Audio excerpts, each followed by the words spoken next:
नमस्कार दोस्तों, आदेश आदेश जय गुरु गोरखनाथ। मैं सनी शर्मा एक बार फिर से आप सभी का अपने YouTube चैनल सनी नाथ पे स्वागत करता हूं। आज मैं एक टॉपिक लेकर आया हूं जिसमें कि अगर आपकी सोच ही ऐसी हो जाएगी तो आपके सारे मंत्र भी काम करेंगे, आपकी भक्ति का फल भी आपको मिलेगा। यानी कि आप फर्स्ट अटेम्प्ट में ही साधना को सिद्ध कर जाओगे। आपकी साधना यहाँ पे खंडित नहीं होगी। यहाँ पे आप के नियम अगर आप पूर्ण करते हो, जो जो मैं नियम बताऊंगा, जो चीज़ें मैंने बतानी है, अगर वैसे आप चलोगे तो साधना में 100% आपको सफलता मिलनी है। यहाँ पे कोई भी व्यक्ति जो है आपका फल नहीं खींच सकता, आपकी साधना को, या आपको कोई पीछे नहीं फेंक सकता। या ऐसा नहीं है कि जैसे लोग बोलते हैं मेरी कोई विद्या चुरा के ले गया, ऐसा कुछ भी नहीं होगा।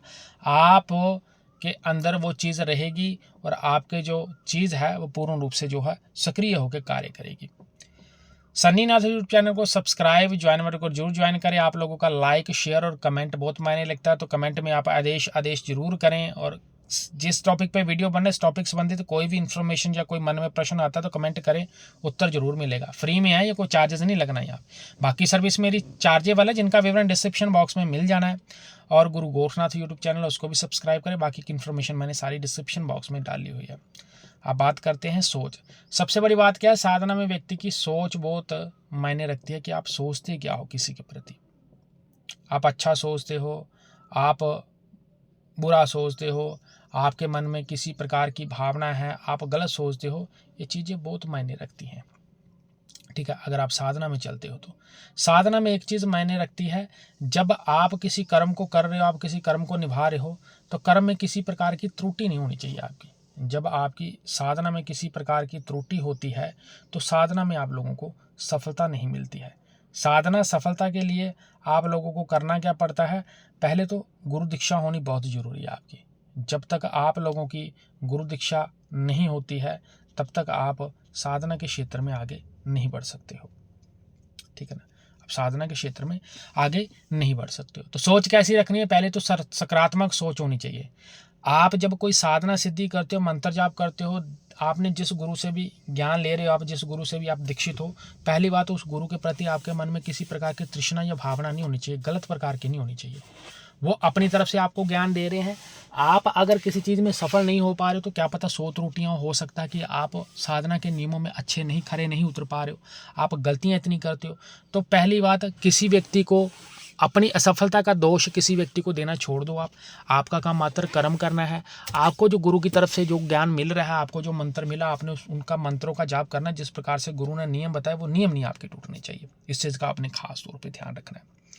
दूसरी बात है, जब कोई मंत्र कर रहे हो तो मंत्र में खान पीने का बहुत ध्यान रखना चाहिए आपको। जैसे कि लोग क्या करते हैं, साधना में बाल कटवा लेते हैं, नाखून भी काट लेते हैं। अगर आप संकल्पित साधना में, तो आपने कोई भी ऐसा कार्य नहीं करना जो गृहस्थी व्यक्ति करता है। अब आपको उसमें सारे कामों की लिस्ट बना लेनी है, मुझे ये चीज़ें नहीं करनी है।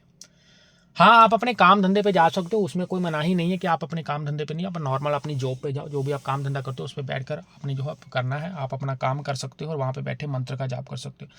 आपके पास रुद्राक्ष की माला, साधना के लिए आपके पास अपना आसन और सर पे पगड़ी जरूर होनी चाहिए।